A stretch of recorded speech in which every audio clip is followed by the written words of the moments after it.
अगर आप SGPGI nursing officer के लास्ट 10 डेज में हो तो अब आपके पास में सिर्फ दो ऑप्शन बचते हैं। ऑप्शन एक, रैंडम पढ़ाई करो, यूट्यूब पे सर्च करो, जो आ रहा है उसको पढ़ते जाओ और आने वाले 10 डेज के अंदर 0/0 रह जाओ, कंफ्यूजन में अपने आप का आने वाला एसजीपीजीआई का नर्सिंग ऑफिसर का एग्जाम खत्म कर लो। या फिर ऑप्शन दो, साइंटिफिक स्टडी करो, साइंटिफिक पैटर्न को फॉलो करो, हाई यील्ड टॉपिक्स की जो आपने एलएमआर बना रखी है उनका रिवीजन करो, मॉक टेस्ट दो, प्रैक्टिस करो और सिलेक्शन के लिए आपकी जो स्मार्ट स्टडी है उसको फॉलो करो और अपना बेस्ट टू बेस्ट मैक्सिमम आप लोग अपना एग्जाम के अंदर देकर के आओ। Choice is your. आज की इस वीडियो में हम आपको एग्जैक्टली यही बताने वाले कि आने वाले 10 डेज के अंदर आप लोगों का पढ़ाई का स्टडी पैटर्न कैसे होने वाला है, किस प्रकार से आप लोगों को पढ़ना है, क्या छोड़ना है और किसको आपको एकदम स्किप कर देना है। तो इसका मतलब आपकी जो स्मार्ट स्टडी है लास्ट 10 डेज के अंदर वही आप लोगों के एसजीपीजीआई के नर्सिंग ऑफिसर के एग्जाम को क्रैक करने के लिए बहुत ज्यादा यूजफुल होगी। तो वीडियो के अंदर लास्ट तक बने रहिएगा क्योंकि आप लोगों को वो कंटेंट ऑफ चीज मिलने वाली है जिसके अंदर आप लोगों को वेट था कि ऐसा कुछ हम क्या पढ़े एग्जाम के टाइम पे कि लास्ट टाइम पे हमारा कॉन्फिडेंस भी बिल्डअप हो और हमारा सिलेक्शन भी 100% रहे। देखो भाई, अगर हम बात करने की कोशिश करें आप लोगों से कि लास्ट 10 डेज के अंदर जो आपकी स्टडी रहेगी वो क्या रहेगी, एक एक करके स्टेप बाय स्टेप इन चीजों को समझते हैं। सबसे पहले तो आप समझो इस एग्जाम के पैटर्न को। आप लोगों को पता है कि ये दो पैटर्न के ऊपर होने वाला है, प्रीलिम्स को लेकर के और प्रीलिम्स को लेकर के, मेंस को लेकर के। पहली बार प्रीलिम्स आपके सामने आ रहा है तो यहां पर आप लोगों के सामने प्रीलिम्स को लेकर गाइडलाइन है, मेंस के ऊपर गाइडलाइन नहीं। तो मेंस के बारे में पहले सोचना बंद कर दो। सबसे पहली बात टारगेट किसको रखना है, प्रीलिम्स को रखना है कि प्रीलिम्स को अपने कवर करना है। अब इसके अंदर एग्जाम की डेट आपके पास में नियर बाय आ जाएगी, सिटी आपका अलॉटमेंट हो जाएगा, सब कुछ क्लियर है, ज्यादा दूरी पर है, ज्यादा पास है, कोई मैटर नहीं करता, आपका सब कुछ क्लियर हो रहा है धीरे धीरे। अब प्रीलिम्स के अंदर भी आप लोगों को पता है कि यहां पर आपके सामने 60:40 रेशियो आने वाला है। मतलब 60 आपके नर्सिंग के रहेंगे और 40 आपके नॉन नर्सिंग के रहेंगे। नॉन नर्सिंग के कितने रहने वाले हैं, 40 क्वेश्चंस रहने वाले हैं। अब यहां पर मैटर करता है कि आपके सामने कि आप लोगों का सिलेक्शन क्राइटेरिया किसके ऊपर डिपेंड करेगा। हर बच्चे को पता है कि हमारा जो सिलेक्शन जो देखने को मिलेगा वो आप लोगों को देखने को मिलेगा सिर्फ और सिर्फ नॉन नर्सिंग के ऊपर। नॉन नर्सिंग के अंदर आप लोगों को कवर अप करना है, नर्सिंग के ऊपर इस समय आप लोगों को जो जितना पढ़ लिया वो आपका बेस्ट है। हाई यील्ड टॉपिक्स को आप लोगों ने जो एलएमआर बना रखी है जबरदस्त आप लोगों के लिए यूजफुल रहने वाली है। बिल्कुल भी नए टॉपिक्स को पढ़ने की गलती ना करें, न्यू टॉपिक्स रीड नहीं करना है। अननेसेसरी आप लोगों को यूट्यूब क्लासेस को लेना इस समय कुछ टाइम के लिए रोक देना है क्योंकि आप लोगों को अपनी स्ट्रेटजी के ऊपर आगे बढ़ना है। नई बुक्स को कोई परचेस करने की जरूरत नहीं है, नए नोट्सों को कोई आप लोगों को पढ़ने की जरूरत नहीं है। कोई नई बुक्स आ रही है मार्केट में, कोई नई नोट्स आ रहे हैं आप लोगों के सामने, कोई नए की पॉइंट आ रहे हैं आप लोगों के सामने, सब कुछ आप लोगों को एकदम अवॉइड कर देना है। टारगेट करना है सिर्फ नॉन नर्सिंग के लिए डेली का आप लोगों को 4 घंटे की स्टडी डेली देनी है, जिसके अंदर पहले नंबर पे रीजनिंग के जो 8 से 10 टॉपिक होते हैं जो मोस्ट कॉमन होते हैं वो आप लोगों को रिपीट कर लेने हैं। जीएस के आप लोगों को, जनरल साइंस और जीके के आप लोगों को लास्ट 6 मंथ की जीके आप लोगों को कवर कर लेनी है। कई प्रकार की बुक्स मार्केट्स में मैगजीन्स अवेलेबल रहती है इसके लिए। और तीसरे नंबर पर है आप लोग के पास में जनरल इंग्लिश, अच्छी तरीके से कवर करना है। मैथ अगर नहीं आती है स्किप कर दें, नए तरीके से मैथ को पढ़ने की कोशिश करोगे टाइम कंज्यूमिंग रहेगा क्योंकि आप कितने भी मैथ के क्वेश्चन निकालोगे, मैथ के क्वेश्चन सिर्फ प्रैक्टिस बेस पे निकलते हैं। आप लोगों को सिर्फ एक चीज याद रखनी है कि यहां पर जो आपके सामने 60 और 40 का जो रेशियो बन रहा है, 60 और 40 का जो रेशियो बन रहा है, ये 40 आपका नॉन नर्सिंग है, ये आपका मेजर सिलेक्शन का पॉइंट रहेगा। और जो 60 है, इस 60 के अंदर आप लोगों को याद रखना 80 और 20 का रूल चलने वाला है। भाई इसका मतलब ये मत समझना 80 मेल होंगे 20 फीमेल होंगे। आप लोगों को 80-20 रूल समझना है। जो 20% मोस्ट रिपीटेड क्वेश्चन आते हैं वो ही आपके इस एग्जाम में 80% कवर करने वाले हैं। 60 में से जो आप लोगों ने पढ़ रखा है 80% वही पेपर में आने वाला है। बस क्वालिटी आप लोगों को इंप्रूव करनी है। दोबारा समझा देता हूं शॉर्ट के अंदर, 60-40, 60 आपके नर्सिंग के, 40 नॉन नर्सिंग के। सिलेक्शन का जो विक्ट्री साइन रहेगा वो आपका 40 रहेगा, नॉन नर्सिंग रहेगा। 40 के अंदर आप लोगों को कुछ भी नया पढ़ने की जरूरत नहीं है, 80-20 समझ लो। 20% जो ज्यादातर मोस्टली क्वेश्चन रिपीट होते हैं वही आप लोगों का 80% कवर करने वाले हैं। मतलब नर्सिंग आप लोगों की एवरेज होने वाली है, नॉन नर्सिंग आपका सिलेक्शन देने वाली है। पूरी तरीके से जो आप लोगों को सिलेक्शन देगी वो नॉन नर्सिंग ही देगी, यहां पर और कोई भी नहीं देगा। सबसे पहले नंबर पर स्टेप बाय स्टेप समझे कि आगे की तरफ आप लोगों को क्या क्या करना है। मैं अगर आपसे बात करूं 10 डेज को लेकर के, फर्स्ट 7 डेज के अंतर्गत, फर्स्ट 7 डेज के अंदर आप लोग को LMR कंप्लीट रिवाइज कर लेनी है। जो आप लोगों ने शॉर्ट की पॉइंट बनाए हैं पूरे के पूरे उस की पॉइंटों को एक बार के लिए रिवाइज कर लीजिएगा, क्योंकि यहां पर मैं आपको बता देना चाहता हूं जो 20% मोस्ट कॉमन क्वेश्चंस होते हैं वही आपके मेजर कवर करने वाले 80% में।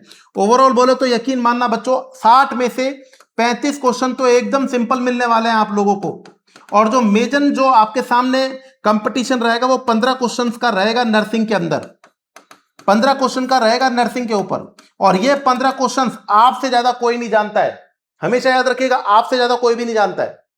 जो आप लोग इस 15 क्वेश्चंस के लिए फाइट कर रहे हो, ये 10 दिन है, पूरी जान लगा दीजिएगा इसके ऊपर। डेली आप लोगों को एक फुल मॉक टेस्ट को प्रोवाइड करना ही करना है। फुल मॉक टेस्ट दीजिएगा और उसको डिटेल समझने की कोशिश करिएगा। किसी को भी ये नहीं समझना है कि बिना मॉक टेस्ट दिए यहां पर पार पड़ जाएगी। मॉक टेस्ट आपका एक एनालिटिक रिव्यू होता है जिसके ऊपर आप लोग अच्छी तरीके समझते हैं कि क्या क्वेश्चंस आएंगे, क्या क्वेश्चंस नहीं आएंगे। मॉक टेस्ट देना आप लोगों के लिए बहुत ज्यादा जरूरी है और डिटेल एनालिसिस करना आप लोगों के लिए बहुत ज्यादा जरूरी है। मतलब डेली आप लोगों ने थ्योरेटिकल रिव्यू के अंदर LMR को कवर किया, आपने डेली आप लोगों ने मॉक टेस्ट देना शुरू किया और संग में 4 से 5 घंटे नॉन नर्सिंग को दिया। 4 से 5 घंटे अगर आप लोग नॉन नर्सिंग को नहीं दोगे, याद रखिएगा 4 से 5 घंटे अगर आप लोग नॉन नर्सिंग को नहीं देंगे तो यहां पर सिलेक्शन से आप उतने ही दूर होते चले जाओगे। इस चीज में कोई भी शक मत रखिएगा, ये कोई भी गलतफहमी मत रहिएगा कि 4 से 5 घंटे अगर अपन नॉन नर्सिंग को नहीं दे रहे हैं तो यहां पर आप लोगों का सिलेक्शन हो सकता है। कॉन्स्टेंटली बना करके रखोगे, आप लोगों को जीके जीएस आप लोग पढ़ रहे हो, एक सिस्टमैटिक तरीके से पढ़ें। जीएस के इंग्लिश के जो आप क्वेश्चन निकाल रहे हो एक सिस्टमैटिक ढंग से निकालने की कोशिश करें, और उसके बाद में आपके सामने जो रीजनिंग है उसको रेगुलर 8 दिन 10 दिन रेगुलर निकालना है। क्वेश्चन हो जाएंगे अच्छी तरीके से, कोई भी घबराने की जरूरत नहीं है। लास्ट 7 डेज हो गए, अब आपके सामने लास्ट 3 डेज बच रहे हैं भाई। लास्ट 3 डेज बच रहे हैं। जितनी भी LMR है, ये तो पर्टिकुलर सब्जेक्ट बेस्ड थी, जितनी भी LMR बना रखी है पर्टिकुलर सब्जेक्ट की, एक ही दिन में कंप्लीट रिवीजन कर दो। थ्योरी को पूरा कंप्लीट, थ्योरी कंप्लीट मतलब only on LMR। Last moment revision जो स्केल्स आपने की पॉइंट बना रखे हैं, आपको एक ही सिटिंग में 4 से 6 घंटे की सिटिंग में मतलब बोले तो कंप्लीट थ्योरी को कवर करके फ्री कर देना है। फिर थ्योरी नहीं उठानी है आप लोगों को, फिर थ्योरी नहीं उठानी है। और उसके बाद में आप लोगों को जितने भी PYQs हैं, यूपी स्टेट से संबंधित जितने भी PYQs हैं, उनको उस लास्ट टाइम पे 3 डेज के अंदर आप थर्ड डे है उसके अंदर कवर कर लेना। जितने भी यूपी के PYQs हैं वो कवर कर लेना है। संग में आप लोगों को PYQ ऑफ यूपी के जितने PYQs हैं एक साथ कवर कर लेने, चाहे तो वो UPCHO का हो, चाहे तो वो आप लोगों के सामने लखनऊ का हो, चाहे तो SGPGA का हो, KGMU का, सभी का PYQ आप लोगों को कवर कर लेना है। संग में यहां पर याद रखना फिर नॉन नर्सिंग को भी आप लोगों को 4 से 5 घंटे देने हैं, जिसके अंदर रीजनिंग डेली चलनी चाहिए, GS डेली चलनी चाहिए, और सबसे बड़ी बात GK GS डेली चलनी चाहिए। ये आपका सिलेक्शन निकालने वाला है। लास्ट में आता है आपके पास में लास्ट का डे 2। अब दूसरा दिन बच रहा है भाई, 1 से 7 दिन के बता दिया, तीसरे दिन का बता दिया, दूसरे दिन का। आप लोगों को अपने आप को जितने भी पॉइंट्स ऑफ व्यू में फॉर्मुलेट जो आपके पास में टेबल्स होती हैं, जैसे कि अपन बात करें कि लैबोरेटरी डायग्नोसिस हुई, बैक्टीरिया के नाम हुए, positive bacteria, negative bacteria, motile bacteria, non motile bacteria, आपके सामने जितने भी ईयर्स होते हैं, जितने भी डेज होते हैं, मतलब जो भी फॉर्मुलेटेड फॉर्म के अंदर होते हैं। फॉर्मुलेटेड फॉर्म का मतलब मैं सोचता हूं आप लोग समझ रहे होंगे। फॉर्मुलेटेड फॉर्म का मतलब जितने भी फॉर्मूलाज होते हैं, जैसे कि हमारे पास में LMR के अंदर अपन इंक्लूड करते हैं कि अपन को जो मेन डेज हैं, जो मेन कमिटीज हैं, वन लाइनर कंसेप्ट के जितने भी क्वेश्चन होते हैं, उनको आप लोगों को यहां पर एक बार के लिए और रिवाइज कर लेना है। फैक्टों को आप लोगों को देख लेना है। लास्ट टाइम पे जितना भी कवर किया है नॉन नर्सिंग को आपको लास्ट टाइम पे देखना है।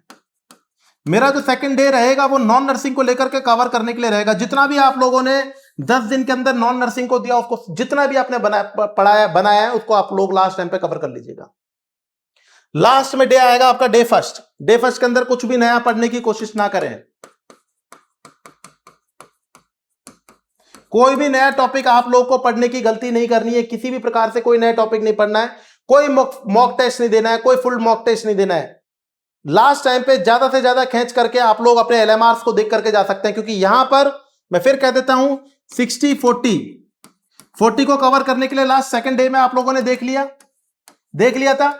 लास्ट डे पे देखोगे तो कंफ्यूज हो जाओगे। लास्ट डे पे सिर्फ वही पढ़ो जिस पे कमांड अच्छी है। बोले तो नर्सिंग के अंदर 20:40 रेशियो समझ गए। 20 जो सबसे ज्यादा क्वेश्चन पूछ जाते हैं वही आपका 80% बन के आने वाला है। मतलब लास्ट टाइम पे कॉन्फिडेंस बढ़ाने वाली चीज को देखें बस, और कुछ नहीं। कॉन्फिडेंस जिससे बड़े वाली चीज दे सकते हैं और वो है आपके सामने नर्सिंग, बस और कुछ नहीं करना है। प्रॉपर अच्छे 8 घंटे की नींद निकालिएगा।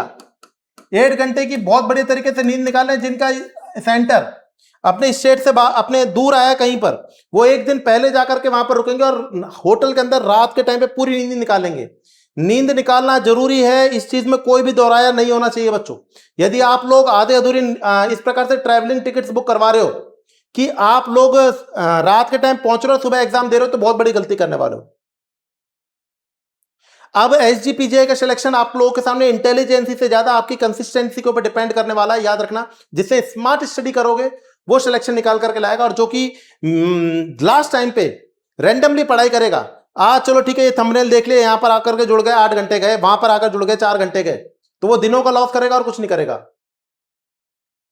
लास्ट टाइम पे उत्कर्ष नर्सिंग क्लासेस की तरफ से आप लोगों के लिए एक ऐसा खास मौका लेकर के आ रहे हैं, जिसके अंदर आप लोगों को मैं बता देना चाहता हूं कि उत्कर्ष नर्सिंग क्लासेस आप लोगों के लिए एसजीपीजे की नर्सिंग ऑफिसर की द रियल रिवीजन स्टार्ट करने वाले हैं, जिसके अंदर आपके सारे माननीय टीचर्स आप लोगों के लिए नर्सिंग को पूरी तरीके से कंप्लीट करके, मतलब लास्ट पॉइंट पे इस प्रकार से आप लोगों के सामने कवर करवाया जाएगा क्वेश्चंस को कि आपके सारे सब्जेक्ट्स एक बार के लिए कवर हो जाएंगे और आपका कॉन्फिडेंस पीक लेवल पर होगा। तो जितने घंटे आप लोग पढ़ाई करने की कोशिश करेंगे, उससे ज्यादा जितना आप लोग सेल्फ स्टडी से, मान लीजिए कि एक दिन में आप 500 क्वेश्चन करवा सकते हैं, तो आप लोग को जो लिमिटेड टाइम पीरियड रखा जाएगा इसके अंदर, वो आपकी स्टडी से थोड़ा सा 2 गुना रखा जाएगा। मतलब टीचर्स थोड़ा सा स्पीड में और आपका एक रैपिड रिवीजन करवाने के लिए तैयार हो चुके हैं। तो क्लासेस रहेगी, जुड़ना ना भूलें। एक इवेंट रखा जाएगा आप लोग के सामने, वो है लाइव 10 जून को शाम को 5 बजे। अब आप लोगों से विदा का time. Best of luck for your upcoming destination, और ऐसा करके आना कि मैं आप लोग के लिए कॉन्ग्रेचुलेशन भी करूं। Thank you so much. जय हिंद, जय भारत।